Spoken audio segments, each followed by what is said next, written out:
You're listening to the AfterBuzz TV network, now the largest new media platform on the web, and your #1 source for after-show entertainment. Very good, Keith Johnson.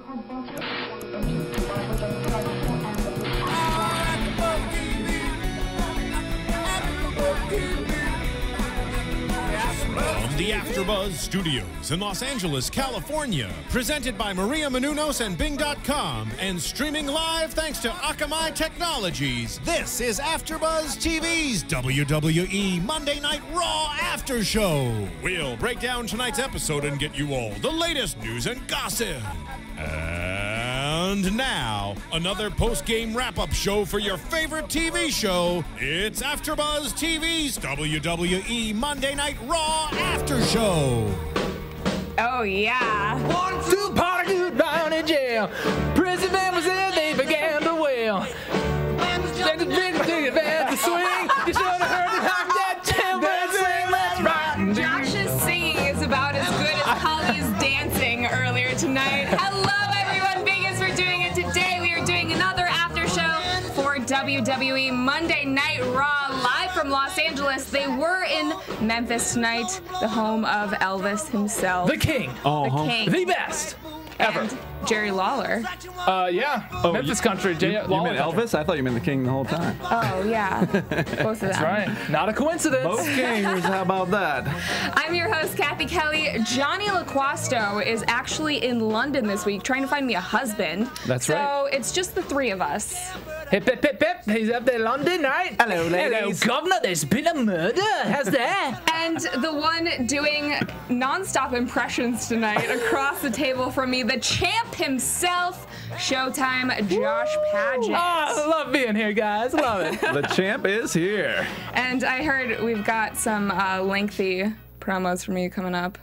Oh, well, yeah. I mean, I had to milk it, right, the past 2 weeks, because we've had 3 pay-per-views in 6 weeks. Like, You that's may not be the insanity. champ for very long. And it's like I had the belt for 2 weeks. Like I had to throw them out there as fast as I could. Or you could just get really good at predicting and win it. Well, hey, that's what I plan on doing. I don't plan on losing this sucker. Yeah. So the reason why Josh is sitting all by his lonesome across the table is because apparently his ego is too big to sit next to That's the right. guy to my right, Dale Rutledge. Dale, what are you doing? Had to make room for your head. I don't blame you. Yeah. I don't blame you switching sides. Good to have you here, though. It's good. It's good to be back. I missed y'all last week. No abeyance this week. No abeyance. No abeyance. The title is here. Mm-hmm. And I got it personalized already.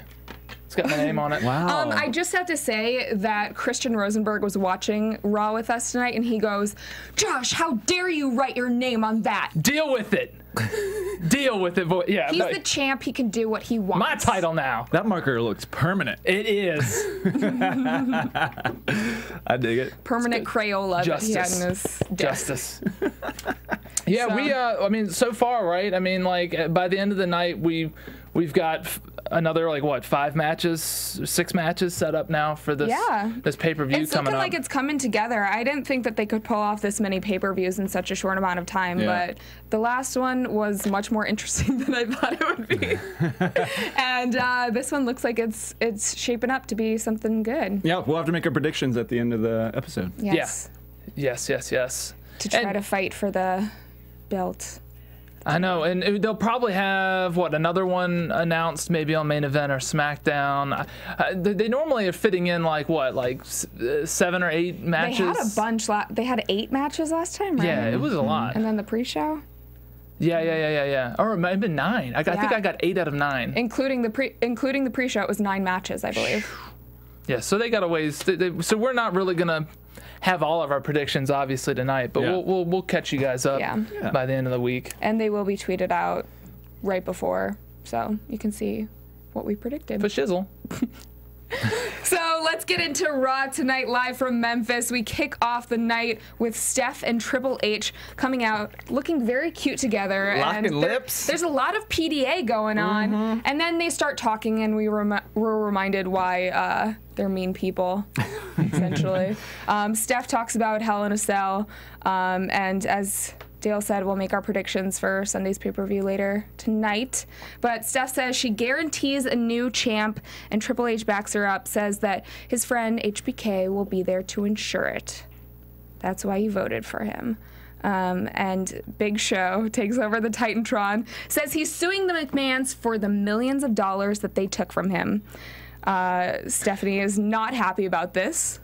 I'm glad they actually threw that out there, because every conversation that we've had or that I see online is just like, what about the ironclad contract? Like, why is this, So finally he kind of addresses that tonight, saying like, I'm suing you for the money that you owe me. So at least it ties it back into that reality that we're all obviously very aware of. That should have been the first thing that was addressed, though. He should have been having that like every week, talking about that. Like, what are you gonna do, Hunter? Are you gonna fire me? You can't. Yeah. But they got back onto it. Yeah. I just don't know how you miss that. How do you forget that you have that item? I don't think that they forgot it. I think they just chose not to. Yeah, but then now to go back to it a little bit, and it shows that like, oh well, we're not taking it out of the canon here. We're like, we're still gonna acknowledge it. It could have helped, I think. Yeah. Over the past few weeks, because it's I think a lot of times they think, it's a detail that people won't care about, and then a lot of noise comes and gets made about something, and they're like, oh, okay, so people do care pay about attention to the product. It's cool to see that a lot of the product and a lot of what's being written is shaped by social media nowadays. And when people complain that someone's not getting enough matches,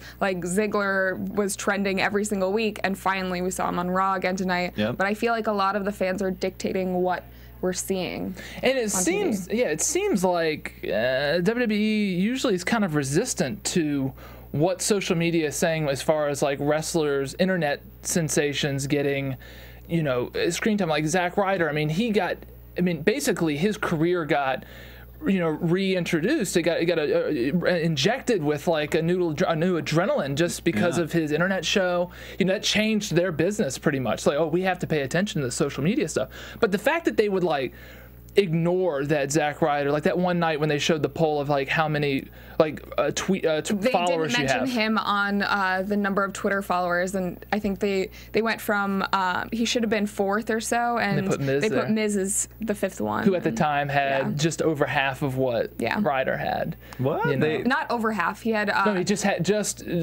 or was it under half? I think Miz was around 900,000 at the time, and Ryder had like 1.1 million. Right. And they just skipped him on the list? Yeah. Totally skipped him. What? Like, how do you do that? But then Miz even tweeted, he's like, well, shouldn't have been up there since Zack Ryder is more than I do, so. Of course. But, I do have to say, to their defense, they did call him the internet champion on Raw. They're like things that were happening on his show. They did infuse some of that. Once they accepted it, they were kind of embracing the fact that he was the internet champion. And we have seen him somewhat over the last couple of weeks. Maybe not enough. He tweets out like, how many muffins and catering do you want me to shove in my mouth tonight, people? And everyone's like, oh, sweet, He's been on the past. He was in 3 Raws in a row. This is the first time he hasn't been on Raw in a month. Yeah. So, he's not winning matches, but just to see him on TV. He had a great match against Del Rio. Was that last week or the week before? I think that was a couple weeks ago. Yeah, it was a couple weeks ago, right? Yeah. Oh, man, he looked great in there. So it's like, I want to see him do more. Yeah, I don't know if, like, the Ziggler thing, is like he was getting really hot on the internet as well. And he gets that concussion. While he was getting hot on the internet, I feel like they were also pushing him a lot too, and they did the opposite for Zack Ryder. Yeah. And then after his internet show ended, that's when he got the concussion, and then some things went down behind the scenes timing. Apparently. So yeah. Hey, but it's unfortunate. Kurt Hawkins, if you think about his start, where's Kurt Hawkins? NXT, baby. Yeah, not doing a whole lot. So he's got the. Wouldn't it be cool to get those two guys back together? The tag division's getting hot. Maybe put them back together. Ryder's wearing the long tights again. Yeah. Maybe. I always liked that one leg of pant, one leg of short. I was like, what outfit was that? Like. Yeah, what did you think of that in the fashion mind of Dale Rutledge? It was a very cool thing to make him stand out. I don't know that it was really like. Oh, I think we also have to address the green elephant in the room. Look at Dale has a new hairdo, and it is. The big green meanie. Fantastic. You can call me the big green meanie. I love it. Thank you. So Triple H introduces Dean Ambrose, but Daniel Bryan's music hits instead. takes a page from AJ's book and ends up skipping around the ring, doing the yes chant. And then we go to commercial. And they said like he was being very disrespectful to Helmsley and to the McMahons. Yeah. And I was like, like it wasn't his fault that the music started. It was his music. The sound guy messed it up. He was just like, oh crap, that's my music. I'm gonna come out and do it then. And I was like, it's not his fault. Yeah, was that an angle or did they actually play the wrong music? I got confused. No, it was an angle. It was him being like, a little I'm pest. coming out. But it was like, maybe, how does he have that power? Just like Big Show. How do you have that power to like kidnap a cameraman? Everyone is on live from the comedy club, Everyone's on his side. Everyone's on Daniel Bryan's side except for the powers that be. Yeah. Yeah. And there should be more power there, I think. The authority. Yeah, the authority. The man. I love that Big Show said that that waking up on the wrong side of the bed, and he said, considering who you're sleeping with, every side of the bed is the wrong side. There's no right side. Like, oh, that's the burn. Mm-hmm. Yeah, they got to keep that coming. That was the best stuff, like with Jericho and stuff back in the day. Oh my God, it's the best. You got to, but she's too powerful now. It's like, dude. Like, if anyone does that now, like, we don't have Stone Colds walking around anymore. Right. Like, you can't have someone just say, screw you. I mean, Big Show is a guy that can do that. Only because he's fired. I mean, like, because of the situation. And he's so huge. Like, what are you going to stop him? Like, he'll knock you out. Yeah. Oh, my God. Brad Maddox. Can we talk about that for 1 second? I know that they recapped it tonight on Raw, but on SmackDown, Big Show delivered an amazing punch to Brad Maddox, and he sold it so well. Looked like a rag doll. Sold the crap knees out were of the it. last thing to go. Yes. It was ridiculous. And his head movement. I mean, that boy's sleeping. Looked like a bobblehead doll. God. It was great. I mean, it's hard World for star. them to sell it. Yeah. I thought it He was is great. clearly trying to campaign to be on the roster as a superstar. I can't wait. Why? Yeah, why not? He's so good. Eventually, I think we will see him wrestle again, but I think that for now, this is a good place to have him as a GM. Like, if he jumped in there as just a talent, like he's just a good-looking, smaller guy. He would have probably been a face first, and he would have just been a jobber. You needed to like have screen time to really become someone. And he has a personality, so I think that they're trying to push him there, and then people will be more behind him. Yeah. Yeah. So that's why he said he wasn't there tonight, was because he was tending to his injuries from broken jaw or something. Anything. I mean, I'd believe any of it. Yeah. Taking a WMD to the face. You could have broken everything. Whiplash. Yeah. That's got to be so scary to take. Like you think about it, like probably one of the safest finishers in the game is probably a tombstone. Like, if you get a tombstone pile driver, there's nothing happening to you. Undertaker is, like, taking care of you. Like, you're up against his confident body, and then he just drops you on his knees. Yeah. Like Your head never comes anywhere near. It's a little scary. But is this leading to another of those questions that people ask you? Bring it on. But the WMD, my God. Like, hey, I'm going to punch you in the face. 7 foot, 500-pound man. Yeah. Like, I'm going to punch you in the face tonight. Like half an inch off, and like. Well, and his fist is the size of people's face. It's just like the whole. It's like hitting a billboard. The one it's on very SmackDown padded. sounded really, really good too. That was the other thing. It was just all there. You got to keep your mouth like loose a little bit so you don't break your teeth. I don't know what they have to do. You got to turn that head at the right time, but you can't turn it too quick. You can't turn it too late. That tombstone though, if it was ever below the knee, I remember reading something where they discouraged using the tombstone because if your head's ever below the knees, it's a big issue. It's like a real neck. That's what whenever him and Kane would tombstone each other, I'm like, because you're too long. Too big, yeah. Yeah, if Undertaker tombstones a Jericho, it's not a big deal. The man's 6 foot, you're gonna be fine. But those big guys always come way too close. You're like, eesh. So I have to apologize for not having chat roll. My computer crapped out today. But I can only imagine that they're saying that they love seeing Josh back on Raw. Oh, yeah, of course they are. Thank you, guys. I love being here. So, Dean Ambrose versus Daniel Bryan. What are your thoughts? Well, this is Ambrose is great. Bryan is great.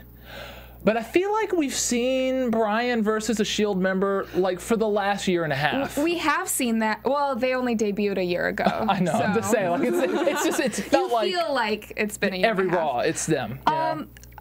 These guys are always so good together. It felt like there were a couple things that were botched. What was that one?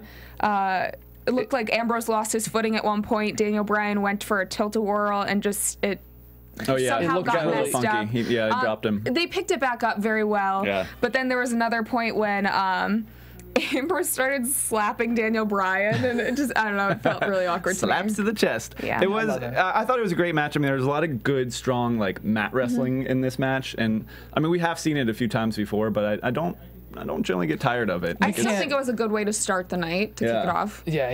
And like, it's such a treat to see both of them in any match, like either one of them in a match on Raw, but like to have them both together. I mean, the stuff that Bryan and Rollins had been doing was just like, oh my God, I thought him and Ambrose were like magic together, and now you see them, it's just, any of those guys, you're just happy to see them. Can we talk about the, what's it called, an Indian surfboard? Yes. That Daniel Bryan, and then Ambrose comes down and he modified it cool, to bend it back like because he was doing that against Rollins a couple times, and I'm like, good. And now, like, just having a guy step on my hamstrings, would be bad enough. Like, dude, at least Daniel Bryan's a little bit smaller, so it's not like Big Show stepping on your hamstrings. Right. But regardless, and then to like pull you back like that, you only had those in like the THQ games back on like N64. I was waiting for some kind of romantic like gesture when they were that close. Their faces looked like they were about to kiss, and then Ambrose pokes Daniel Bryan in the eye, gets away with it. Yeah, the Doesn't ref really was make any right sense there. to me. Totally saw that and let it slide. But the ending, Daniel Bryan does a drop kick, then a kip up. I love that Hulk up that he does. Yeah. Like, it's so perfect. Like, if anyone else can Hulk up besides the Hulkster, it's Daniel Bryan. Yeah, and the crowd loves it. They eat it up. I love it.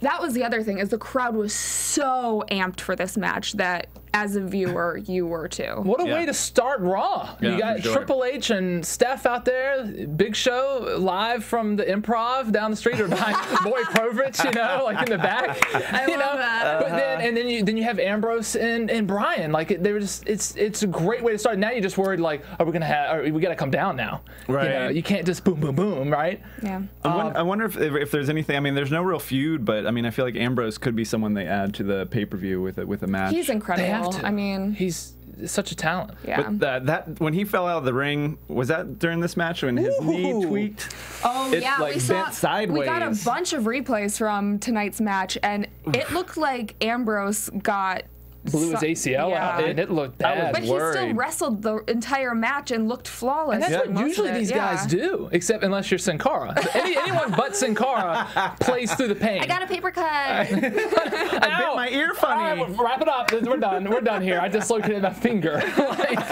But my contact fell out. My mask is on. I gotta get my mask on right. Yeah. But that looked really bad. Life is tough. With Ambrose, not Sin Cara. Ambrose. Yeah, but he can't. I mean, he still entered with the Shield later on and came down the stairs. And looked like he was too I wouldn't be surprised affected. if we hear something a couple days down the line. Get a cortisone shot in that leg. Oof. Yeah.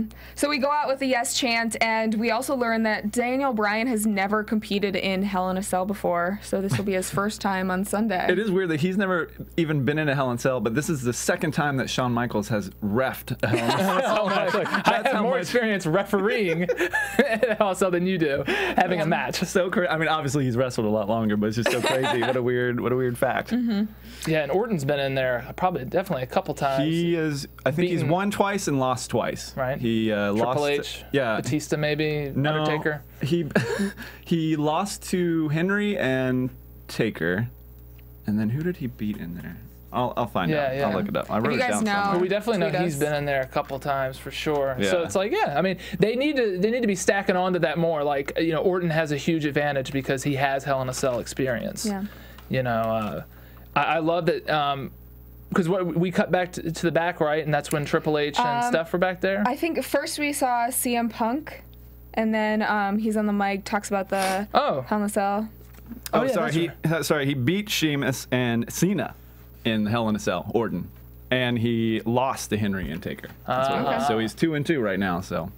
Oh, this is interesting. Mm-hmm. Yeah. I didn't realize he'd been in so many. That's a good amount of right. Hell in Cells. They haven't been around. He that might be long. like the number 3 guy who's like, I mean, it's Triple H and Undertaker who've been in the most Hell in a Cell matches. Triple H has been in a ton. Maybe Orton and I would think, yeah, I guess he would probably be number 3 on that list. I have to look it up. Weird. Yeah, I mean, that's a lot. No, I know. I mean, he's been around.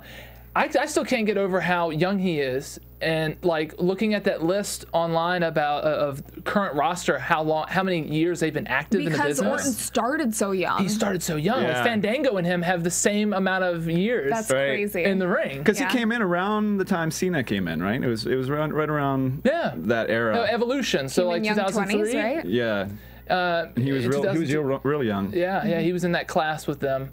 And I cannot get over that. Tyson Kidd has more experience than Randy Orton. It's like, holy crap. So crazy. Right? I think he's still the youngest champion, right? Did Sheamus beat him? Or no, he got it the quickest. He got the quickest, he's still with his youngest. Orton's still the youngest. It was Brock Lesnar before that, but then when he left, they were like, let's break that record. Yeah, screw that. We need to get rid of that on the books. So CM Punk comes out to do a promo, talks about the Hell in a Cell match, says, my legacy will be defined by what I do to Paul Heyman when I get my hands on him. My plan isn't about winning or losing. My plan is to incapacitate Ryback. Then I'm going to smash Heyman's face into every piece of metal there is.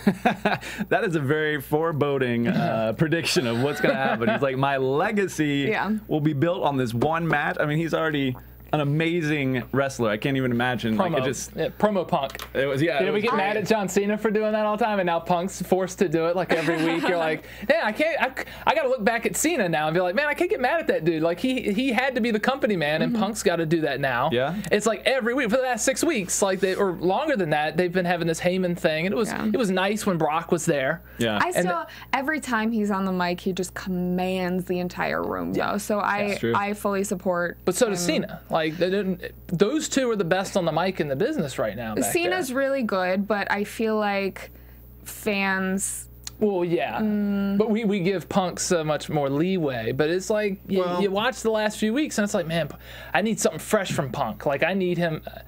I don't know. I think Punk delivers it in a more emotional way, whereas sometimes Cena can kind of just hit the numbers. He's like Obama by my numbers. Yeah, teleprompter. You know. Well, what I tell you is, it's just very. I don't know. Sometimes he's really into it. But Punk seems like he's more able to go off script. Yeah, it's conversational for sure, rather than can we say that? Point A, point 2. Yeah, off script. Yeah. So we then go backstage. Triple H talking to Vicky. Steph is on her phone. Wants more security to protect them from the Big Show. HBK is in back. Tells Triple H to get his power pants, power suit, and power underwear. And it's a real thing. Yeah. Yes. Tries to convince Triple H that Daniel Bryan could be the champ. Says he trained him. He knows what he's capable of. And Triple H's response is, we're not a wheatgrass company.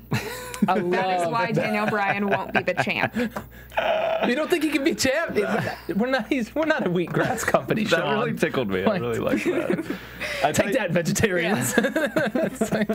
So HBK's bummed that Steph and Triple H grew up, but he stayed the same, and he's like, what are you guys turning into? I don't even know you guys anymore. Like, remember we used to do what Big Show did. Why are you so mad? Like Steph's so mad that Big Show did what he did on the Titantron. He's like, you did that all the time to your dad. Yeah. But it's different now. Yeah, she's like, that was funny.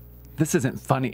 Yeah. I loved it. HBK cracked me up during this whole thing. Oh, completely. Like he was he was always a little kid. The entire night. Yeah, he was. What was that? Dahoy. Oh yeah.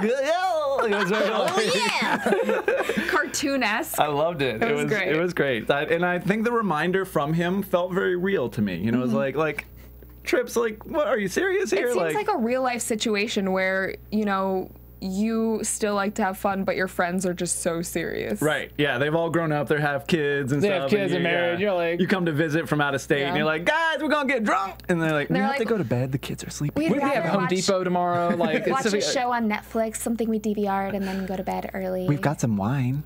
We could open the wine. Honey, you want to open the wine? Shots. Come on, let's go. You know. Yeah, I loved it. It felt very, very real to me. Mm-hmm. Yeah. Then we go to Santino, Khali, and Hornswoggle. They come out in Elvis outfits, full-on garb.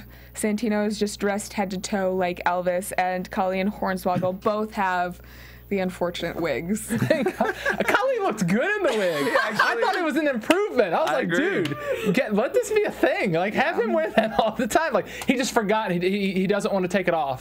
Like, no matter where they are, they're in Michigan. He's like wearing the Elvis wig, you know. That dance, he could. It amazes me that a wrestler can't control his own body. It's like, I know. What was that? And he gets paid so much. It's like you do realize, Kelley, like Elvis. Have you seen? I know you've seen an Elvis video before. Like he doesn't. He dances with his hips. He was the first white man to dance with his hips, and you're dancing like, without at all hips. He just all arms. Yeah, he was having some kind of spasm. He'd be really good as a Wyatt follower. Yes, he could do that. Put a cell phone in his hand. I don't know. It was funny. I liked it. The crowd seemed almost confused. They didn't know what to think for a bit. Yeah, there, I mean, it is. I was very surprised. They've seen a lot of Elvis impersonators in Memphis, so I think that this was not up to par with what they might have experienced in the past. Maybe the wrestling fans in Memphis aren't big Elvis fans. Like, that's just saddening and very surprising to me. I would think the demographics probably about the same. They've only got one king there. I know, right. Apparently. Exactly. Their king is Jerry. Lawler. Yeah. But I did love the Elvis Cobra. Oh my God, the King Cobra. He had the King Cobra. Yes.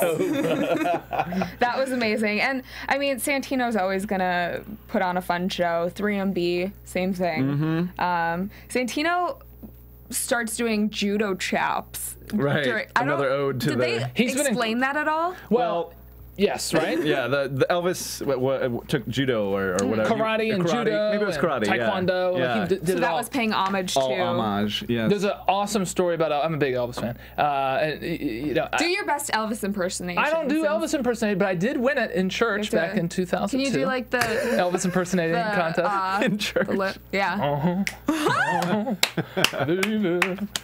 I can't sing that deep.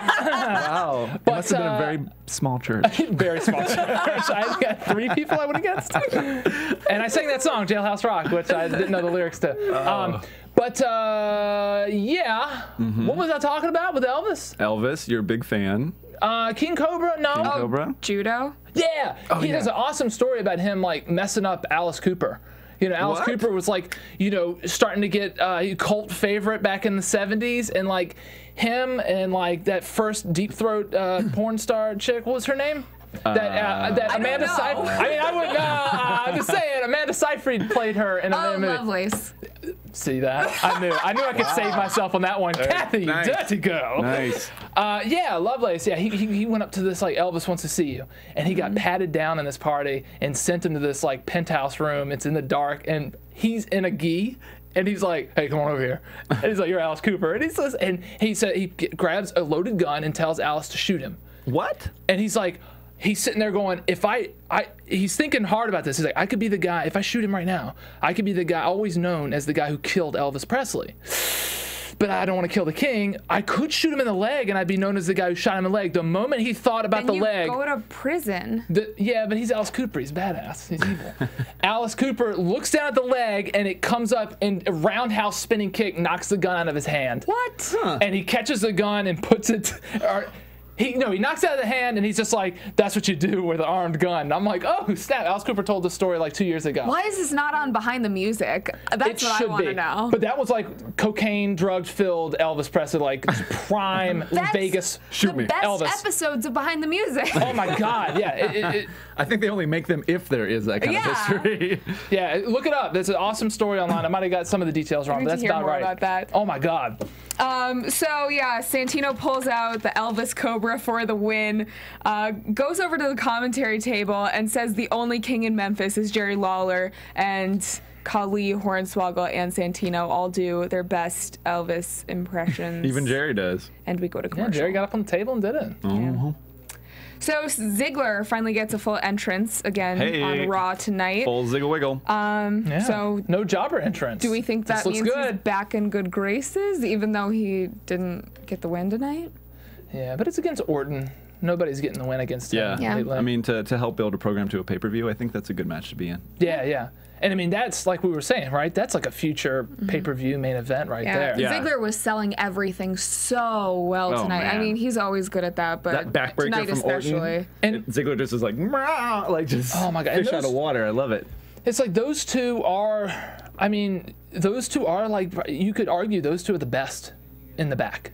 when it comes to physical wrestling. Yeah, and both of their styles are perfect for each other. Yeah. You know, he's very slow, methodical, you know, dangerous, you know, Randy Orton, and then you've got crazy Ziggler just bouncing all over the place, extremely athletic as well. Like, I just want to see Ziggler getting more wins again. I just want, I liked when he had his push. A push of any kind for him would be great. I can't believe that we're about to see Big E basically get a bigger push than Ziggler has had. Like, That's I mean, it's crazy. Seeing, I mean, where Big WWE, E started. They like their big guys. Yeah, I know. I mean, I don't get think it. like the that's what meat. it is. I think it's something happening back, which, you know, we heard that online. Might just be a rumor, but I just don't think they have faith in Ziggler. I don't know why. I mean, he's why great. not? I don't know. I mean, we've had people. He has so many fans behind him. Yeah. We've had big guys in the back like have huge words for Ziggler. I mean, Booker T said WrestleMania 40 was going to be Ambrose and Ziggler. Yeah. You know, like on the level of, you know, a Rock Cena match, you know. By that point, it would have to be. But it's just like those two, I don't know why Ziggler. I don't get it. He must have really peed in someone's Kofi. I don't know. Gross. Yeah. That's Attitude Era. That's Attitude Era stuff. Someone's duffel bag. Cathy, look at that. Speaking of Orton, he ends up getting the win with the RKO out of nowhere, and that's about it. Hey, I like the false finish on this one though. I thought for sure it was over, and then you know, Ziggler popped up and get a little drop kick. And and then we got the RKO, but still, it had that glimpse, that quick moment of a little resurgence. Like, I want more of that. Yeah, I want more of those two. You know? I don't know. It was a great match. So maybe I don't know. Maybe we can see some more coming up soon. Yeah. I feel like most of these storylines, or at least to me, a lot of these storylines are coming to a head here at Hell in the Cell. We've got to reset for Survivor Series. I mean, there's just a whole, and then the Rumble comes, and so we've got to be done with a lot of this baggage that we're carrying right now. I like to think that the writers know what they're planning for the next couple months. And hopefully, I like to think they're supposed to do, I like right? to think that, yeah.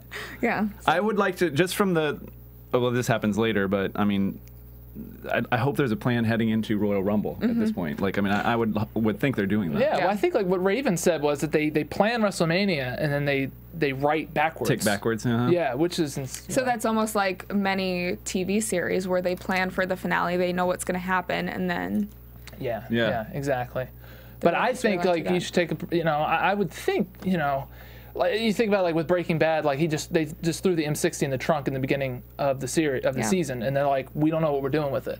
You know, we gotta make something happen with this M60. Yeah. I think WWE writing needs an M60. They need something like that. Like, let's put this in here and then make us do something with it. I was talking to a former writer this morning, and I don't know how much truth there is to this, but he said they hire a lot of young LA writers, hire them for 2-month contracts, and then take a lot of their ideas and implement them 6 months after, God. I don't know. I don't know if that's true. That's just what I heard, but I mean, it was kind of interesting. Ideas are unfortunately not proprietary things, so it's kind of like you throw it out there. You want the job. As we know, they've stolen plenty of our ideas. Of course they have. Of course. And we gave them to him for free. Yeah, that's right. So, I mean, true or not, I don't know, but... Speaking of free, all of our podcasts are online on iTunes, so you can download those. Just type in AfterBuzz TV. You can find our Raw after show as well as a plethora of other WWE wrestling after shows. We do about 55 shows a week, not just wrestling, pretty much everything that's awesome on TV right now. And, all we ask for in return, since all of our shows are free, is just rate and comment. If you guys can give us 5 stars, we like you a lot. Yeah, we don't want 3. We need 5. 5. 5 stars. 5 stars. 5 stars. 5 star. I just found out we have a SmackDown show. Isn't that crazy? Oh, yeah. Yeah. Well, who was... I don't know. It was Atheist somebody. What was his Tom name? Connolly. Christian. That was his name. Oh, wait, no. Oh, wait, Tom. Chiming in from the back, the person who actually does the roster for AfterBuzz doesn't even know who's on SmackDown. Yeah, I don't know do we have a SmackDown show? No, I saw it online. We do have a SmackDown. Yeah, I saw it online. That name sounds familiar. I am not talking smack right now, so no one can hate me on Twitter. Kathy's off the smack talk, so we can move on. But yes, all of the shows are great. Maria Menounos would have nothing less. So of course. A+ shows, B+ Back shows. to tonight. We get another personal diary from Cena, and as we know, he will be back for Hell in a Cell against Alberto Del Rio. Becoming this was kind Superman. of a shorter version of what we saw the last week. Yeah. Just You know what? Day 12. I think it's super cool. It humanizes him. It shows his passion. It's these things that, because we were all asking, like, how did he do it? And they basically answered. Someone called us out on YouTube. They're like, I can't believe that these guys were trash talking Cena for so many months, and then last week they're all behind him. I'm like, the way that the writers wrote it, I feel like a lot more people are behind him. Yeah. Well, they took something that was stale and something that needed to happen, combined those things, and then turned it into a success for everyone. And so many people have wanted to see him go heel. That's just not going to happen. It's just not going to happen. But I think that this is fresh, and it's something that, as you said, we have needed for a really long time. Yeah. Yeah, I mean, it still could happen. Hulk Hogan. I mean, we barely remember that. I mean, you were probably not at all, but like I missed out a lot of Hogan stuff. The thing with Hogan though is that it was 20 years that he was basically Hollywood. I mean, sorry, that he was the Hulkster, and then the crowd just was kind of indifferent to. He was getting booed out of a lot of buildings, and as a face in WWF. Yeah, that's when he made the hop over to WCW, and then the whole NWO. Yeah, I mean, and then WCW, I know he was never fully embraced there because you're down south. He's a northern guy. But my point is it took the crowd basically completely either not caring or not liking him entirely, and Cena has that 50-50 split. But I feel like it's much more polarized with Cena than it was, and even in like the crappiest WCW days, like the Super Friends period, or like when Macho Man and Hulkster like went through that triple Doomsday cage thing from that movie. What was the movie they made? Remember with David Arquette? Yeah. It was before that. No. Well, that. Yeah. Did they flip it? It was flipped. It was much earlier. But like people were still cheering. I mean, it wasn't nearly as 50-50 as you see in some. I mean, some of these towns, it's not even 50-50 with Cena. Yeah. But never say never, though. You just need another strong face to be there in order to have that happen. And he pushes so much merch. I just wonder if that would affect his sales. I just don't know if he'll do it because of all the charity work, like all the Make-A-Wishes. Yeah, it's hard to get a Make-A-Wish. That's actually the best point. Make-A-Wish is kind of the I think like that's the only point really is this that he does so much with that. He doesn't want to ever give that up. And Hogan had kind of just I'm just buying, I'm doing TV shows on TNT and I'm making my money and stuff. And, I mean, Cena's just so over with kids that I don't think that they could. Like, it's interesting too. Cena never comes to any events or anything. Like he's one of the very few that we don't see out at any of the parties or any of the things that they put on. The only thing he really is passionate about is going to the Make-A-Wish. Yeah. And I think if we ever do get a second Attitude Era, it will be because he went heel, and that will be changing everything. It's like I think the second Ice Age. Yeah, well, exactly right because hell's freezing over, right? As Cena becomes heel, it's because eventually all of his fans will be teenagers at one point, and they will be like, I'm kind of done with this. And Daniel Bryan could very well be a guy who could fill that spot.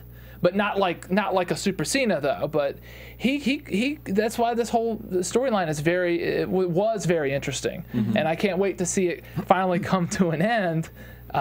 Since we've been going over like 3 pay-per-views now with these two guys, and without any results from it, But we can all wish. We can wish one day. It's lessened the title in a lot of people's eyes that we haven't had.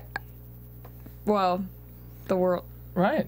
I mean, I just am sad that he's coming back and we are still in abeyance. Like, I mean, I know it's a different title, but I can't believe that we haven't had somebody to really get to shine as the new champ while he was gone. Like, I feel like the title that Del Rio has right now, that is like the biggest title. So I can see why. They don't even make it matter though. And where's Del Rio tonight? Yeah, he's not even on the program. And if this is what you were gonna do, you should have never let Daniel Bryan. We saw a huge promo from him on SmackDown. Yeah. But you shouldn't have had him. You shouldn't have had Bryan win the WWE Championship at Night of Champions. Yeah. If you were going to do this and you were going to take it from him the very next night, you should have never had him win it.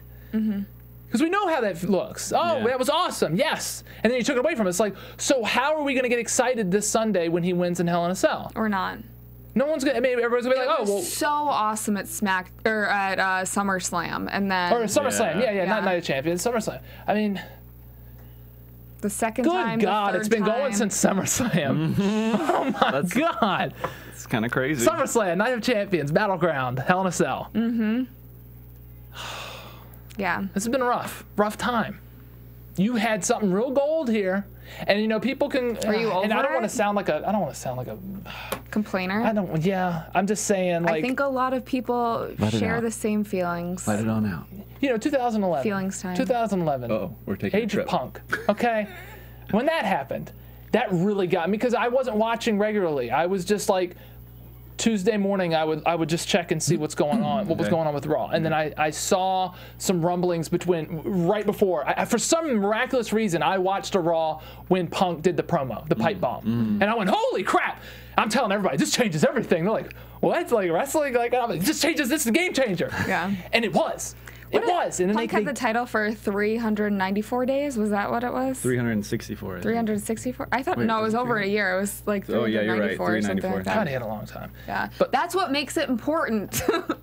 But it was like the first title reign that he had it before he had to win it back from Del Rio. It was it was really special right before that. And they kind of messed it up. They should have had him, you know, they needed him back on TV really bad. And then you did the Kevin Nash thing and you messed it up. And now with this Daniel Bryan thing, I'm scared that they might have messed it up a little bit. And they shouldn't have let him win it at SummerSlam. And I understand that was what made it so big. If you're going to have him win it. Amazing. But then you put it in abeyance for 3 weeks, not 3 months. You killed it. That means like SummerSlam didn't mean anything. It didn't happen. You know, you either have him have the title and keep it and have them just beat the crap out of him all the time. I don't know. It was 434 days. We were so behind. But I mean, a lot of days. I'm into the interesting story. Like I don't mind, you know, making it interesting with what they're doing. But now it's just kind of come to a stalemate where I feel like one of the two of them should have been the champ during this time period. I don't understand the advantage of it still being nobody's title. Yeah, have him win it at SummerSlam. And then have Randy Orton, you know, beat him at Night of Champions, and then keep it. Yeah. And have him almost beat Orton every time, but have the corporation screw him over every single time. Keep him hungry. Whether it's Big Show, whether it's someone else interfering, the entire time have Orton look strong. Yeah. Like I have the machine behind me. No. Have Daniel Bryan look strong, and then Orton's just like using everything he's got. He keeps winning. He keeps holding on. He keeps retaining, and he's like, I got the machine behind me. I don't know why they had Triple H going. I don't know if you're the guy either for this. It's like, why are y'all doing that? Like, you need to go full heel, man. I want everyone to one side. Yeah. I usually like tweeners, but not in this situation. Go over there. You stay over here, and let's do this. Yeah. Let's do a classic. Your classic man versus the machine, Rage Against the Machine. Let's do that. He became the mean Orton that you wanted him to be, and That's then great. They stopped Here's rewarding the him. sexual predator. That was the strongest we've ever seen him on the mic, though. I have to say. Yeah. Scary. It's great. Speaking of which. What? We did have a Bellas match. Divas. Right Thank you. Moving us right along. AJ and Tamina Snuka versus the Bella Twins. So apparently Nikki is recovered enough to get back in the ring, even if it's only for a short amount of time. She looked good in there, though. She did look good. Hell yeah. Tamina and Brie start things off. Nikki tags in shortly after and is pushed out of the ring by Tamina. Starts grabbing her knee. I was worried for a second. Yes. But AJ taps in, gets some offense. Nikki finally taps in Brie. Tamina distracts a couple times, but AJ can't capitalize. Brie gets the win. And a lot of people the past couple weeks on AfterBuzz's YouTube pages have been trash talking the Bellas a lot, saying they look really green, but I thought they looked amazing tonight. Tonight was Brie's night. I gotta say, this is the most energetic that I've seen her. I don't know if she had a couple of extra energy drinks before she came out, or she's been taking pointers from Bryan, but either way, she was amped and she was into it, and she nailed a lot of her moves. I mean, it was this is the Brie that I would like to see continue on. Like, A lot I really of liked people her. had energy drinks. I think they were sponsored tonight because we had Brie, we had Heyman, we had R-Truth, all of them.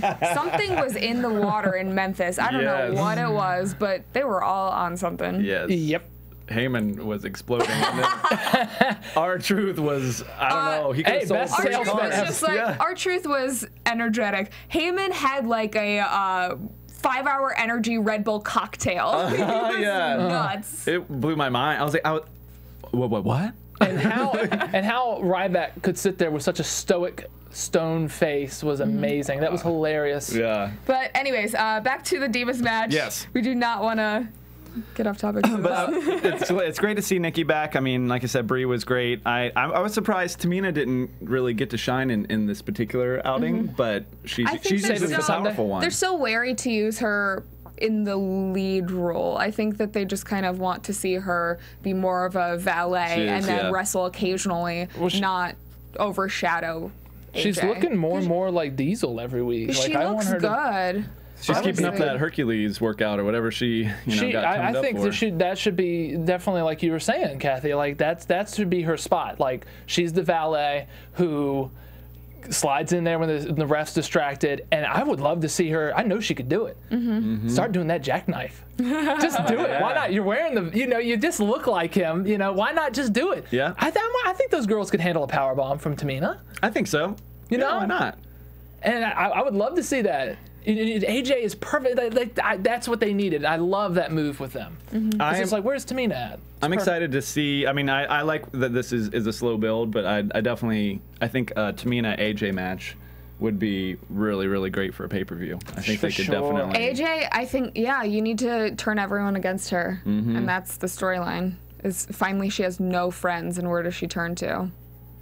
But with that match, those two, I would want to see AJ as the helpless face, like what I don't have, everyone's turning against me. I've had my ways, and then like Tamina's just like, I want that gold, I want that butterfly, like give that to me, and then she like takes her out, not like a Batista Triple H thing, but more of like, she's hungry, she's selfish. I'm tired of protecting you because you would naturally, I'm tired of being in your shadow. Yeah, you would naturally want to root for AJ in that situation, just because unless she like became just a monster.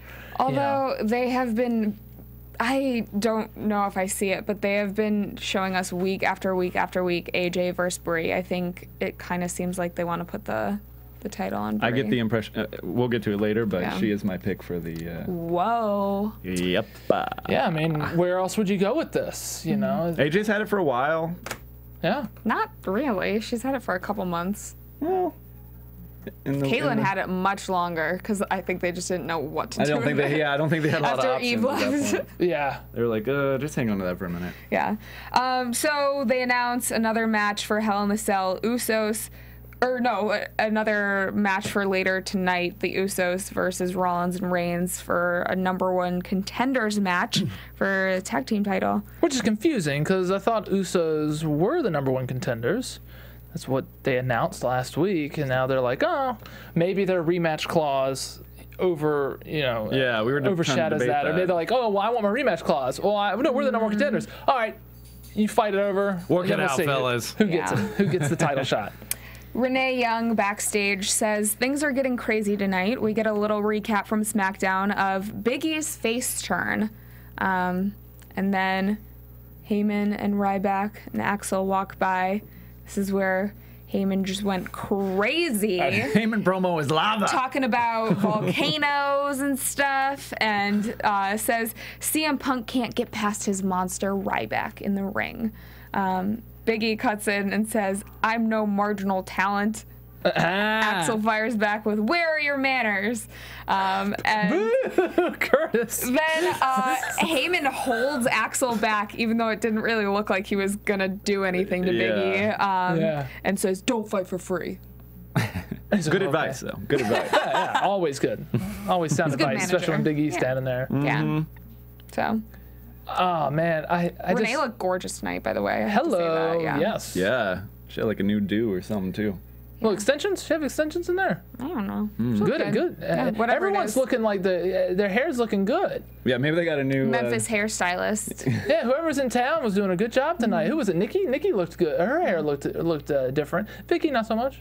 Vicky got a haircut. I've liked but- Vicky's He haircuts. had some weird highlights tonight. Someone took a lot out. It's like, whoa, easy, They're you know? like, it'll grow back. Yeah. But yeah, I'm excited. Should be That I love that Big E. I feel like, why didn't they have, if they were going to give him the face turn, why not do that when he came back like 3 weeks ago? That was the perfect time. It was a very weird face turn. 1 second he's fighting Punk, the next second he's fighting Axel and Heyman. Because they messed up. They And know. Ryback. I mean, That was the perfect time when he came back from a long He hiatus. did look very strong, though. I think there was one point on tonight. SmackDown, especially, where he took both Axel and Ryback, just pushed him out of the ring. Like, it was crazy. Yeah. oh yeah. But, yeah, a very unexpected way of doing it. Right, and I think he's such a better. He's one of those guys who's really good at being a face. I want to see him do a My Little Pony promo like we saw on YouTube. If you guys haven't seen that, look it up because it's very, very cute. And I don't see him doing that anytime soon because he's big, mad, serious E Strong. Oh yeah. right now. They Like he both wants to such a- prove something. Yep. Wow. Did we go into that match? No, not yet. No, Not yet. man. We'll get there. Well, yeah. So we get a package of Daniel Bryan being trained by Shawn Michaels. I know why he grew his hair out and has that beard now. Because if he was clean cut, You look like a little he would look like he was 19. He Yeah. has not aged a day in 10 years. He definitely has bulked up somewhat. Yeah, for sure. But maybe he just went through puberty. I don't know what it was. But he was a tiny kid. He looked like a little frat kid. And Yeah. I mean, that's one of those things is people keep on saying that they would have never ever thought that Daniel Bryan would make it to where he is today, and he proved everyone wrong. Amen. It's awesome. I love stories like that. Yeah. Success stories of just really letting your heart lead the way and doing what you love. So the Wyatt's music hits, lights go out. Rumor is that Bray has been cleared from his injury. He had a bruised calf, I believe, but he doesn't get in the ring tonight. We saw Rowan and Harper versus Miz and Kofi, the same exact match we had on SmackDown 3 days before. It was so nice, you had to do it twice. Yeah. Well, Miz didn't get a lot of in-ring action in that one, and he pretty much was all of this match except for Until the like the very hot end. tag, right? Yeah. Yeah. But I love that alligator roll that he's been doing lately. It's with, very fitting with their characters. Yeah, it like looks the whole cool. swamp people, Yeah. Duck Dynasty type thing going on. It's fun when you can take something simple like that and really make it part of your character and make it interesting just by rolling people around. Like, Yeah. What was it? It was last week. I forgot what show it was, but Rowan looked amazing. Like you haven't really been able. Harper's always been the one who's really been shining in these matches, and Rowan's never really had a chance to do a whole lot. In this last match they did, I loved it that he kept looking over at Bray. To be like, can I do it? Am I good, Paul? boss? Can I do it, Paul? And he's like, and he just gives him a nod, and he gets that iron claw on his head, and he was squeezing the crap out of that dude. And I'm just like, and of course, you know, the commentators are like, oh my God, it's the claw. You know, it's like, yes, this man is a beast. I loved it. You know, I find it hard though. Face Miz, it was hard for people to get behind him tonight. And I think it's always kind of hard to get behind Miz because you don't know as a face Miz. And I think that's also what Dolph. I think those two are such good heels. Yeah. That it's sometimes hard Dolph to. especially is an amazing heel. Yeah. And we can't even say that like he wasn't received as a good face because that place went nuts. Yeah. When he won that title. Yeah. But you know, tonight like Miz starts to fight and everybody's like. Yeah. I mean, I'm just so for the Wyatts and what they're doing that I can't root for anyone root but against them when they're in the ring. Yeah, right? That's the problem. And I mean, I thought I wouldn't be as behind Rowan and Harper as I am. I thought that Bray was really the one that was making all of this for me, but now seeing them wrestle, I feel like I'm behind all three of them. It's kind of just like with the Shield. Everyone was thinking like, oh, Ambrose is the future, and these other two guys, you know, I liked all three of them at the time. if Reigns is lucky, he might be able to reach close to Batista. You know, Rollins might be able to get to like what Punk was a few years ago, but no, like all three of them have really been shining, and that's how much talent we've got in the WWE. Yeah. Not even on TV. First of all, Kofi, my God. My God. What a great hot tag this man gets, too. Refill my cup. Oh, man. He got hot tagged by Miz and just went nuts. It just exploded, and the crowd was super into it. You see how different it was when Miz got out of the ring? I'm telling you, energy drink before the show. All these guys, he did it, too. Maybe it's like Macho Man diet. Yeah. I hope not. I hope not. But yeah, get everybody to piss in a cup tonight. But he did... But yeah, he did trouble. Saw that B12. He did, yeah. It's a 5-hour energy. But yeah, he did Trouble in Paradise to Rowan on the apron. That looked awesome. And then the moment he turned around, Harper is there with the clothesline from hell. Turned him inside out on that thing. And I love how JBL, every time Luke Harper has done this, or anytime Reigns does it, he marks out for clotheslines. And I just love that. It's just a nice nod. I'm just like, I love that, right? Yeah. You know, he's like, oh my God, look at that clothesline. I'm like, yes. Oh, JBL. Yeah. You got the stamp of approval from a wrestling god. Mr. Clothesline himself. Yes. There were a lot of clotheslines tonight, I feel like. Yeah, next match, Big E had a bunch of them. Yeah, they all look good though. But then, yeah, and then Rowan, he did this. So they're beating up Kofi after that, and Miz jumps in there, and everybody's like, nah, Miz. And Miz jumps in there like, leave him alone. And Rowan does this roundhouse kick. What do you think you are? Rowan, you think you're Chuck Norris or something? Like, he does a roundhouse kick. Hey, he pulled it off just great, but it was so crazy seeing, you know, I can't. A guy that big, dude. Yeah, he was also inspired by Elvis. Maybe he was just in the... Oh, man. Roundhouse kicked the crap out of Miz. That looked so good. And yeah, and then that was great. Bray came in and had a few words. Yeah, after the win, Bray gets in the ring and says that, do you believe in the creator, life after death? I'm not here to convince you that hell is real, but I'm here to lead you to the gates. Follow the buzzards. I have won wars without lifting a finger. I don't do it as good as Johnny. Johnny does it really good, but that was good. Yeah. That was very good. Yeah. I'm not even going to try. I know. I want to hear Cathy try it. No. Although we do have the same hair, so. Yours has a little bit more conditioner, I believe. Yeah. Looks healthy. Thankfully, not facial hair. Regular hair. I'll grow it out. Yeah, You'll see it. So. Oh boy. Sexy. I know. So Big E versus Axel. Match didn't even start, and Ryback and Axel start attacking Big E. Yeah, Big E's like, restart the match. Like, you can't restart the match. Big E was the one who attacked Axel. Yeah. He just jumped on him, and then Ryback's like, ah, crap, hey, man.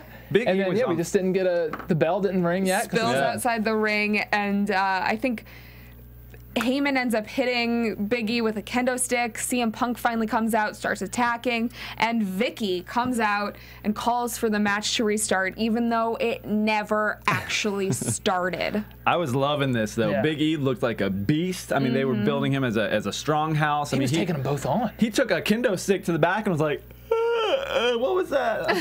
Something itched me. Oh, that was Paul Heyman with a kendo stick. I love that. It was phenomenal. That's where the little kid in me really comes out. Is when I see a manager like hit a big man. With, like when Vince McMahon hit Badass Undertaker. And he just in looks the back, at him and his nostrils flare. Like, what'd you just do to me? Yeah. Are you serious? He's like, oh crap, like, you know. We go to commercial after Vicky calls for the restart, and the match starts during the break on the app. Interesting way. I mean, or so we heard. I get they're trying to push the app. I hear they're trying to push the app. Really? Holy crap! Oh, I don't know. What did they call it? Appetizer. What was it? Oh, it was it's not appetizing. It was what did he say? Oh, shucks. Absolutely. He said he put app into an ab word. I can't remember what it was, but that was absolutely phenomenal or something like that. That was a Cole thing? The Coleism? No, it wasn't. It was... Lawler, I want to say. Yeah. JBL didn't pull that crap. Yeah. That was during a process of elimination. Yeah, right. I know it wasn't JBL. So... I'm definitely liking the side of Big E. Yes. Me Even, too. like, him as a face, he still works it so well. Ever since he had that moment with AJ, you know, where they, like, pseudo-kissed, or she, like, kissed his forehead or whatever. That's when I kind of... He was wooing her. Yeah, that's when I was like, oh, Big E, okay, what you doing? You got a little something going on. But now I am just, like, full team Big E, I gotta say. Like, he looks a beast. They're building him like one, and he has personality that he wouldn't necessarily need a manager to handle his talking for him. Yeah. He's not a Lesnar. He can definitely pull off some things. So I think we have a bright future for Big E. I can't wait. I hope they use him right. Yeah. Yeah, and I know that they, you know, we have to, I mean, tonight, like, that was his coming out party. Really was. I think so. Right? Yep. And I want to see this tag team again. I want to see these tag teams go against each other, like over and over now. Like because it adds something fresh to this thing that we've seen the last needed it couple months. Yeah, I know. You saw Heyman trying to do that on the mic earlier tonight, right? He's trying to like, oh my God, I'm gonna make it bigger. We're gonna make it bigger, you know. And now Can't go any bigger. You got Big E in there now, so it's big enough. But wouldn't it be great if like Punk and Axel like you know, Axel tags Ryback and Punk tags Big E, and they did the big men just get in the ring. I love those moments. Like when we had Titus and Roman Reigns do that a few weeks ago. Yep. And where's PTP? Right? Where's Titus? Their push is over. They were over like something that's really over, you know? That's a really good analogy. Oh my God, they were. And it's like, get rid of them. Oh my God. I don't know. I mean, Usos are great. Usos have had some fantastic matches, but they're not over like that. PTP wasn't on Total Divas. Right. Well, can't one of them start dating like Naomi? Titus is married, and oh yeah. Well, shucks and Darren. Darren's not available. Maybe they have a new diva they could. I wasn't even thinking about that. I'm like, oh yeah, that sucks for them. Yeah, they can't really make it. They can't really get in there. Nope. I mean, you know, the industry, you have to date to get ahead. That's what it is. Gotta date someone on Total Divas to be on the main roster and get that push. Yeah, apparently. for those mid-carders, it's been awesome. Hey, but Usos are hot though right now. The crowd was into their entrance every time he Usos. They love that. I mean, it's you think about it, Usos, PTP, Real Americans. Yeah. WWE can't make Real Americans heel because they are just too comical, and I think Cesaro is just way too over. I know, but like the whole crowd is always behind them. I think they just need to split Cesaro from that whole team. I agree. I don't like them together. I want Cesaro's face. I think that he would be over, and Swagger's just dead weight. I know, but that saved Swagger so much. Like, you know, they put Zeb in there and then helped for a while. We've talked about that for weeks as Swagger started looking so much better once Cesaro and him teamed up. Yeah, two of them. I think he learned a couple things. Yeah, I think it'd be cool to get another, like, you know, purebred American in there and have it be truly what it is, because it's. Even though Cesaro has worked so great in it, it's never. I didn't really understand why he's a real American. It's because he's a legal citizen. And he did it the right way. He got himself a green card. He didn't run over the borders. You know. They could turn that. They could flip that on him so easily that I feel like it'd be easy to break him up and. Yeah, eventually, it's just like Cesaro, man. We just used don't cut you. Yeah, that's good. That was good. Speaking of good, we don't like your type. R-Truth's selling of merchandise. Oh yes, was doesn't even get the chance to sell his own gear because he's pushing everyone else's. Hawking everybody's beards. They should have at least put his T-shirt up there. You want this pink shirt? I will sell you this pink shirt. He has his own pink shirt. That's the weird thing about it. He has a Rise Above Cancer shirt right now. Yeah. Was that the first one that he pointed at, or was that someone else's? So, because I can, you know, it was one of maybe that was someone else. Oh, then it was it because his is like, what's up is Rising Above Cancer. I'll look it up. Maybe that was his T-shirt. So maybe the first one he pointed to. I have a question. So, R-Truth resorting to doing promos for merch, but we saw R-Truth, he is on the poster, the official poster for Hell in a Cell, and there's no match with him announced yet. So do we think that he's going to get a match? I mean, they make those posters up so far ahead of time before. And why? It's not that hard, right? It's not that hard to make a poster. Were they planning? I mean, he's been used more in the past couple weeks than he has in months. Yeah. So clearly he's getting some sort of a push.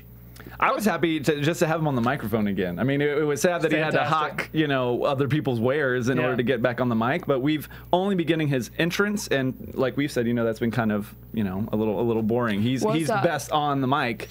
So it was honestly one of the hottest, 2 minutes of that particular hour, because I feel like there was a lot of energy. He got to just be his crazy self, and it was just, it was oddly enjoyable to be sold to, which is very rare for me. They should put him on Like, oh, they're selling something else. No, we don't want to get the free app. Yeah, exactly. They should have him do the app from here on. Yeah, right? It was Stop trying to make Tout happen. Have R-Truth explain how to do an app. That itself would be an interesting exploration. Yeah, I could watch that. I could watch that. Do you have a phone? Yeah, just go to the App Store. But yeah, it was weird. They don't normally. I've never. They gave him his own discount code. WhatsApp. That needs to happen would actually right be now. great. It was already a puntastic thing that he did. Everything that he said up there was pretty punny. So yeah. Might as well make it WhatsApp. Mm-hmm. But well, I mean, what's Ambrose up to? What's up with Ambrose on Hell in a Cell? Maybe they could just throw them in there. Yeah. He doesn't have a rivalry with anybody right now. Yeah, I mean, I like it when they build stuff better than that, but yeah, it would be. Well, I mean, what else? It have is they a built belt up that's for Truth, available, right? Yeah, nothing. Yeah. It's that or bust. I think you could throw Ziggler back in against Ambrose, but we've had that like every pre-show for the last. Ziggler wins. Okay, cool. And Ziggler wins the U.S. title. Yay! I didn't have this like 2 months ago. Yeah. Ziggler versus Truth would be an interesting in-ring match. They both have some really nice quick moves and could really work that ring. Yeah. So we get a recap of SmackDown where we finally see something between Los Matadores and the Real Americans. El Torito ends up giving Coulter the horns, and it does not look very comfortable. Then we go to Real Americans versus Tons of Funk. Cesaro swings Brodus Clay. Got him. Round. He got him. Right round. But was it last week? He had trouble spinning Albert Tensai. Yeah. Sweet Tea. Sweet Tea, yeah. God, he's got so many names. JBL also calls him Tensai on the announcer table sometimes. So. At least he doesn't call him Albert. Like, that's, oh yeah, they ain't calling anybody Prince Albert. Prince Albert. Big Al. A-Train. Yeah. Real Americans end up getting the win in this. Oh my God, Zeb. Yeah. Was hilarious this whole time.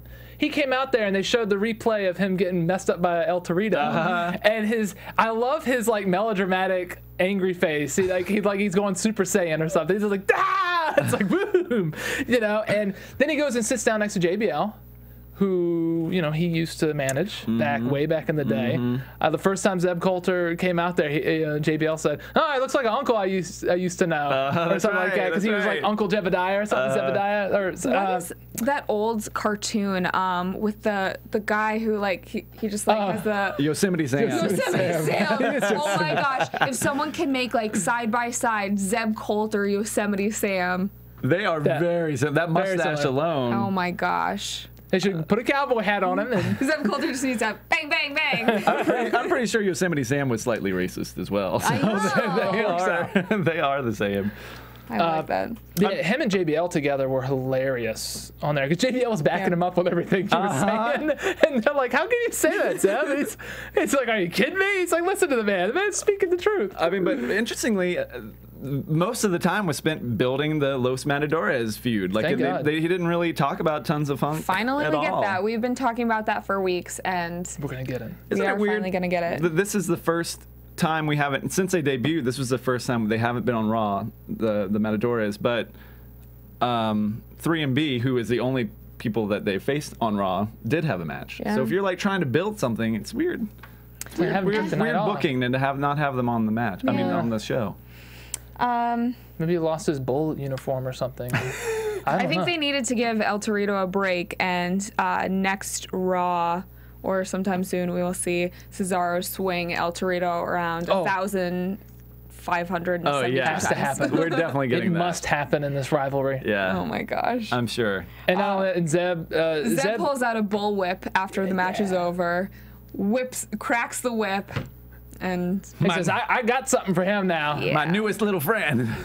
I'm like, dang, they're letting him pull out the whip now? Jeez. Like, oh boy. Gotta be careful. This is dangerous territory. Yeah. We go to commercial, come back, and they announce Axel versus Big E at Hell in a Cell kickoff match. So they'll be on the pre-show. And then we go over to commentary. Lawler is holding a Cena doll, starts hitting Michael Cole with the doll. JBL was like, hit him again. He was into it. How do you like that, Michael? That was a pretty funny segment, actually. Yeah. They don't normally get kind of slapsticky on that table together, but it was fun. They were selling the merchandise tonight, weren't they? Yeah, but you know what? They integrated Pushing it so much that it never at any point did I have an app moment where I was like, yeah, we get it. I thought the interaction was fun with the wrestling buddy or whatever they're calling them now, brawling buddies. And then the truth thing was. What if that is a great way? I mean, I hope this isn't like a normal gig for our truth, because it did pain me watching it. Right, I was like, wow, he's so good, but and he's doing a really great job. But God, our truth. Yeah. Like that should be like a test for mid-carders in the back. It's like, hey, you're doing the T-shirt promos tonight, so get ready for it, Truth and test. just see if you can do it well. Like, see if Axel can do that. You think Axel will be able to pull that off? Hell no. No. Get up there and do it, Intercontinental Champion. Lord, they just had that belt resting on him. Yeah. Yeah. Hopefully have El Torito do it just in Spanish the whole time. It'd be great. I wouldn't mind. Two necesitos un. Oh no. My goodness. We will move right on from that. Right on. Oh, they had that Cena. They had another Cena vignette. Oh yeah, Cena package with Kurt Angle on WWE TV talking. A lot of Kurt Angle. Because that was his debut match. Cena looked really young in a lot of this too. Oh, it was a long time. It was like 10, 11 years ago. Yeah. I mean, I thought it was great. It was cool to show kind of the history of Cena. I think, a lot of people forget how much he actually has accomplished, because he's just always been at the top. But the many variations of the same hairstyle. Weird that you can change a buzz cut into so many different buzz cuts. I know, it's very... Right? The ruthless aggression, I mean, they refer to that a lot, but that was kind of a shtick there for a while. But and you can watch any guy's like debut matches, and I don't think any of them come off as strong as Cena's debut match was. And it's amazing to see that he's what he's become. And you watch his first match against one of the best of all time, Kurt Angle, and you go, you made him look super strong in that match. And it's like, it's amazing that they knew. It's almost like they knew. They say like Triple H and other people were like, I don't think he's got it. It's like, y'all kind of knew.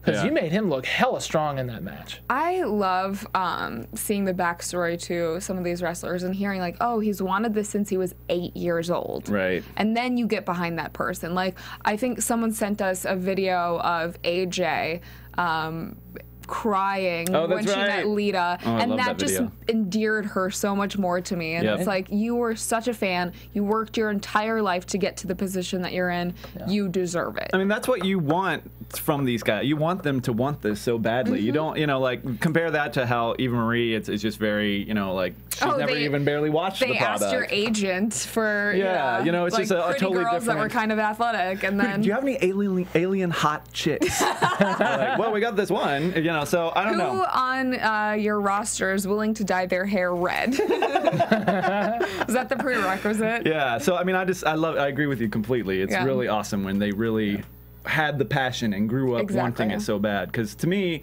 as a fan who's been a fan for a long time, I really love when people embody what I feel. It makes it so much more meaningful. Yeah, exactly. And it's not like you don't judge those people then and think, oh, well, why are they there?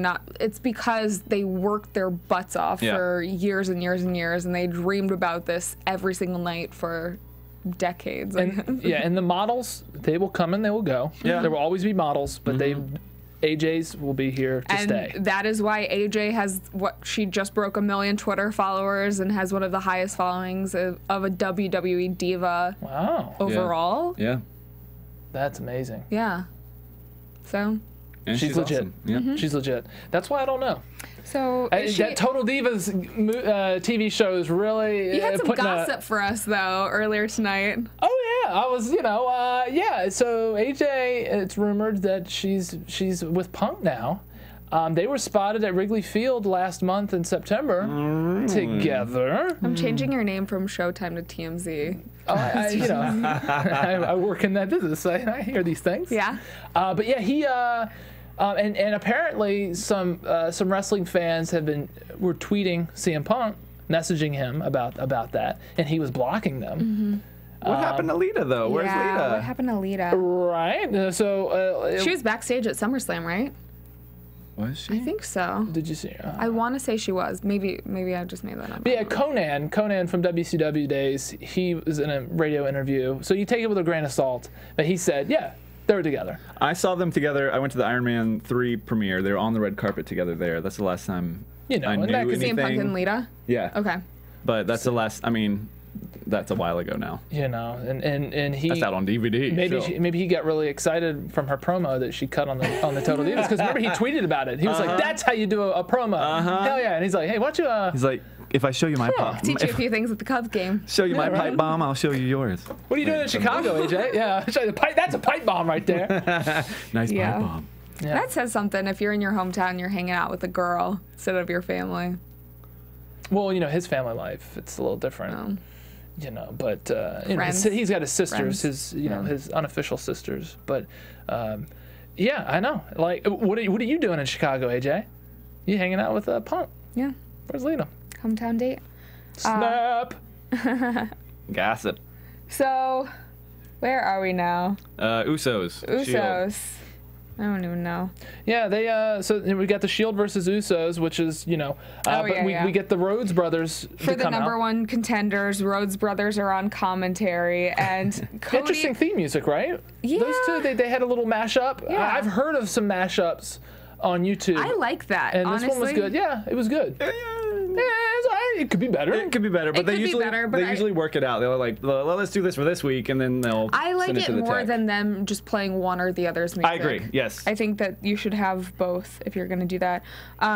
So Cody's asked who he wants to face on Sunday. He says he doesn't care who he faces because he's going to beat him either way. JBL calls him out and says that's a milquetoast answer. JBL was all over them. All over He Cody. was angry tonight. Yes, he was. I think Cody even said, "You're like going all Fox News on us." He's like, right. well, that's where I get my news. Where do you get your news? Onion? He did. Onion Network? He did plug his show during it, so. Yeah. Great. So Jimmy ends up getting distracted, gets pushed off the apron into the commentary table, and Reigns ends up getting a beautiful clothesline later on in the match, either towards Jimmy or Jay. I don't know. We agreed it was maybe Jay. Maybe Jay. We agreed it was maybe Jay. Okay. That is exactly what we agreed on. Yes. So Ambrose starts yelling at Cody, and all hell ends up breaking loose outside the ring. And they attack the Shield, which is a disqualification, and now the Shield are the number one contenders. No, that's not what happened. But that's not what happened. If they were bad guys, that would have happened. But. So, yeah, everyone gets, the Shield takes out Usos and the Rhodes brothers, and then throw Cody and Goldust in the ring, but Rhodes brothers take control, Shield retreats, and Cody ended up snapping his cufflinks off. Yeah, I thought they look kind of like buttons or white cufflinks or something. Yeah, they may have just been buttons, so I tell. But there's a couple of great things I liked about this. JBL at least made the point that we had made earlier, was like, why is this match happening? Like, they were already the number one contenders, and he's like, well, the Authority wanted it this way, so at least they addressed it. I love it when they actually do address and ignoring, like we were talking earlier. I hate when they ignore stuff. Make it kayfabe, just all you need is one line. I'm watching the whole show. Just give me one thing that's like, you're paying attention as much as I am, and they did that in this. So I appreciated that, and they even talked about JBL stealing Dusty's job at NXT, which is an interesting angle. I want them to play with that more. So I'm glad they brought it up and made that a little a little jib. Maybe that's why he doesn't like the Rhodes in general. Or, you know, and then Cody said, like, well, we're going to win because me and him are brothers. And you think of, like, all the great tag teams, they're brothers. Usos? And he mentioned the Usos. They're probably, you know, they're going to be the tougher ones because they're brothers. But it's like, we've been doing this, we've only had 3 matches, right? But we're better than Briscoes, right? And JBL was like, yes. I'm not gonna bite on that one. Yeah, he's like, he gives me T-shirts. Yeah.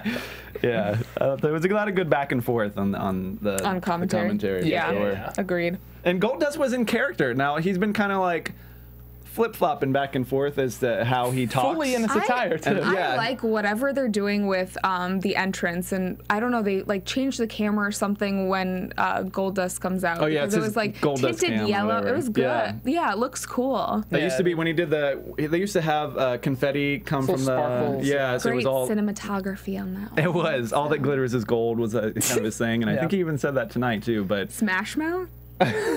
It's before Smash Mouth. They stole it from him. Okay. Yeah. So one of the last segments of the night, Triple H and Stephanie come out for the contract signing. Another contract signing. Orton comes out and Steph claps for him. Daniel Bryan makes his way to the ring, and the crowd, of course, goes crazy. HBK makes his entrance, and Triple H says he needs no introduction, but he's still got some crazy pyro behind him when he was walking out. Yeah, he did. They blew the whole pyro budget on that one. Like, I mean, they don't have Kane anymore. Yeah, so they need to save money on that. Yeah, past couple weeks, they're like, let's just use it all. Usos have that pyro, but I don't know if a lot of other people have pyro right now. It's interesting. No. Remember Orton used to have that curtain of raining. Showtime uses it every time in video games. I always have that. I loved that. It was so cool. I miss Fandango's, his old entrance when like they would bring the silhouette of Fandango and it would light up, and they haven't done that in a really long time. They'll do it sometimes. You know, in Anaheim, at the Anaheim Raw that I was at, like they had it up there and never used it. Like they still take it with them on the road, it seems like, but they don't use it. It's like, why are you dragging it around if you're not going to use the damn thing? I saw it not too long ago. I can't remember what show. We've seen it recently, but it's like it's not there all the time. Yeah. And then they sometimes I feel like that makes his entrance almost. I mean, Summer Rae makes his entrance, let's be honest. But that, I think, just adds to the whole ambiance. Yeah. I do want to say during this signing, though, Bryan, now this is what I'm hoping is this is a Royal Rumble seed that they planted during this contract. But when he tells Bryan versus Triple H, he tells Triple H to get in his. That. Yes. I would love it. And I really hope that's where this is And that's leading. what Bryan was looking like he wanted. He was he tried to change the main event of Hell in a Cell to be him and Triple H. And it's like, I've seen this happen before with Orton, where it's just like, he just kind of gets backed away, and Triple H just takes over because he's so good. Yeah. And it's scary because he's scary good. And Bryan, he's not Cena, and he's not Punk on the mic. He's still good. That's almost the point that Triple H made. He said, you know, I wrestle only stars. Yeah. If I'm going to get back in the ring, which I'm fully capable of, it's going to be to fight a star. It's going to be not a Brock you, Lesnar. Daniel Bryan. It's going to be Brock Lesnar. It's going to be a Brock Lesnar. It's going to be a Rock. No more. No more Brock Lesnar with Triple H. Please, no more. It was fine, but They're all good. Of course. If we've only got both of them intermittently, I would like somebody else to do it. That's why we'd love to see Bryan and Triple H. Yes. Because we've seen him and Orton a lot. We saw him on Raw like for months, you know, months ago. Hopefully that is the next step. And maybe Daniel Bryan will get the title this weekend, and then the next one, Triple H is like, well, if no one else can beat you, I know I can. So maybe let's go for maybe Orton wins the title on Sunday, and we end up having Orton and Big Show for the title, and Triple H and Daniel Bryan with no title on the line. That sounds good. No, I want Daniel Bryan to have the title, and then Triple H. I think I got my predictions. Okay. I think I got my predictions ready, guys. Posing predictions. Y'all helped me get to that. I was like, What if that might be it. I found so interesting about this particular signing is that HBK was the voice of reason? Yeah. That kind of blew my mind. He stuck up for Daniel Bryan and said, dude, Triple H, I've got to ask, what happened to you? And Orton says, Shawn Michaels has an agenda against him. Yeah. And Triple H assured him at the end of the day, Shawn is going to do what's right. I love that he asked him point blank. He's like, you said he wasn't going to be a star, but I think you're just pissed because it turns out he proved you wrong. Yeah. Proved you wrong. And you don't like that very much. You don't like being wrong. So I don't know. It was great. I thought HBK. I'm very intrigued to see what role he plays now. When he was the special guest referee at WrestleMania versus Taker and Triple H, I had so many predictions of what he was going to do, and what he did was called it down the line and didn't get involved at all. He kicked them both in the face. Yeah, but that was a very even spread. But hey, it's even. I kicked him, so I'm gonna kick you. Yeah, I was like, oh, there was no screw job. Yeah. So I love HBK, and another thing I'd like to see set up, planting seeds, would be HBK Triple H WrestleMania. So if we could have something, one more match with those two. It's 30, man. We need some really big poppin' matches, and for HBK to come out of retirement and face his best friend as his last match. Boom. I would love it. You're kind of crapping on the Taker right there. He said, I want you to be the one. I mean, he let Taker be the one to take him out. I get that. But he's obviously got the itch still. Yeah. He pops up quite a bit. So I'm just saying. That would be, I like it. If anyone, Taker is obviously a big one, but it's his best bud. Triple H, come on. We've got to save enough time for predictions. Oh, yeah. So last part of the show, Daniel Bryan starts doing the yes chant. Big Show comes in with a big rig truck, knocking over trash cans, drives out to the ring. Show points to the ring, and Daniel Bryan hits the flying knee to Orton. The cameraman misses it the first time, but we get it in a replay. Ends up walking away and does the yes chant from the top of the truck. Why does it feel so natural for Big Show to drive a semi? Like, I did not question that at all. It's just like, oh, here comes Big Show in a semi. Man, Big Show. He literally drove through the entire backstage and then onto, out into the arena. Like, what's up? It was crazy. I thought it was so cool. Big Show, so big man, trucks. Who doesn't have any money? Where did he get the big rig? He stole it from the back. They got tons of semis back there. This man is a menace to society. He stole a big rig. What is this, Grand Theft Auto? He's an outlaw now. He's hijacking camera feeds. Cameraman at a comedy club. Needs to be arrested. According to Stephanie. Oh yeah, look what he did tonight. It would have been nice to see Big Show earlier in the night try to sneak in and have security like, no, get back, Big Show, get back. And he basically did whatever he wanted tonight. Yeah, he just drove up in. He had cameras. He had semis. He had whatever he felt like this evening. So the authority was not in charge. Big Show was in charge tonight. You're losing control, man. Yeah. Can't control a giant. Can't. So, just enough time for our predictions for Hell in a Cell. And now, your AfterBuzz TV. The future. Predictions. So, 6 matches have been announced thus far. I'm sure we'll get at least another 1, maybe 2. Yeah. It seems like, because they always seem to announce matches on Main Event and SmackDown right before the pay-per-view happens. We'll tweet our other stuff. Yeah. So, Josh, do you want to go first? Egos first. We have Ryback and Heyman versus Punk. Daniel Bryan versus Orton, Cena versus Del Rio, AJ versus Brie, the triple threat with the Usos, Rhodes, and the Shield, and then Big E versus Axel. What you got? Showtime. So we're gonna go Axel. Okay. I think he needs the title around him. If you had Big E, I don't know where they're gonna go with that. If Big E, okay, that's awesome, he won it, but he's still over right now. And what's that do to Axel? He's buried. Are you a lefty? Yeah. I'm a lefty. Good God. Left power. Why did I not know this? Is Clum a lefty too? He is. What in the hell? I'm the only right-handed. Oh, I feel so bad for you, righty. Only 99% of the world. I'm a switch hitter. I can do. We're so creative. Actually, I'm ambidextrous. So. Excuse me. Yeah. Let me see you right with your right hand then. Write down his answers with the other hand. All right, so let's. I might change these. I gotta think about these, but let's go Axel. Let's go Brie.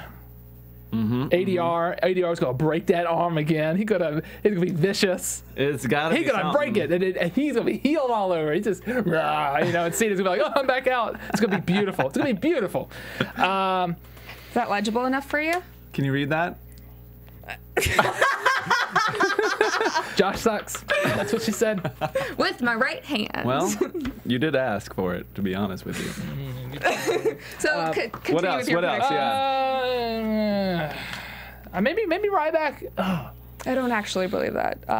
What I just read. Oh yeah, I was gonna try. I don't either. I'm just kidding. Yeah, let's. Oh man, let's go. Let's go Ryback. He's due for one. I know it's a pay-per-view, and he's supposed to lose at every pay-per-view. The man's never won a pay-per-view. Maybe he's due for one. He's had one. He beat Jericho. Oh yeah. Just the one though. Okay. It literally was just that one. And Jericho ain't been in the company for a minute, so. So I wonder if we put it in. Maybe I might change that, but let's. I'll go Ryback, Heyman. Commitment issues across the table. Well, I can see, like, you think about it and you're like, oh, Yes. you're gonna drag this out any longer, you know? I mean, this is your Punk championship wins. is on the line, so no pressure. I know, right? But Let's go, and then Bryan. No. What did I say earlier? you said Orton earlier. Yeah, let's go Orton, and then the tag triple. Let's. Yeah, Rhodes family retains. There's no way they don't retain. Right? Okay. You don't give it to them and then take it away. No. Right. I hope not. Okay. Want me to go next? Or you? Yes. All right. I have written mine down, so I won't take as long. Ryback Heyman. I don't know. I just really feel like that's the way it's gonna go. Okay. Punk won last time. Daniel Bryan is my pick. I wanted last pay-per-view for Daniel Bryan and Brie to both win and be the happy golden couple. I'm picking it again for this one. Okay. Until it happens, that's going to be my pick. I really want that to go down. Big E. I'm picking Big E. Yeah. I really want him to win. Let this be his push. I would love that, Axel yeah. is fine. He's got a storyline. He's got stuff. You know. Axel's fine, really. I mean, he's not, but that's even more to the point. And Yeah. he's had it for a while now, so it's like he's not doing anything. He's not with even it. defending it. So I know. it's just annoying. And then Rhodes definitely retained in my book. And the only one I'm really split on is That's Cena what ADR. I don't know. I'm having a hard time because Cena. All these videos, you want him to come back and I know. If I could see them thinking he comes back and gets the title right away. But do they want to save him to put him back in the other title picture, like the actual WWE title picture? Dude, they have to. That's where I get. Don't want Cena with the world. I mean, I know Triple H did But why that for a not? while. I think it might add It some builds validity the to world it. up, yeah. It'd be great. And if they were to do an angle down the road at some point, I mean, I can just see him tugging on that arm, and Cena won't quit, and it costs him his arm. You know, his arm is gone. It's like, just tap, man, just tap. No. And then it's like he passes out in pain like they did with Stone Cold and stuff. It's like, oh, he didn't tap. But you should have, They don't because now want him you're to look weak when he comes back, though. Like, Yeah. I feel like I don't know if he's, yeah. something dirty is going to go down. something's got to go. Yeah. So I Where- guess ultimately I pick ADR. Okay. I am going to go with Punk, Daniel Bryan, AJ, Rhodes to retain, Big E, and wait, I'm not picking up. Okay, good. I don't you're have the good. same ones as you. No, you have mostly, Dang, you mostly like not opposite of mine. mine. I don't know. Cena versus Del Rio. Cena.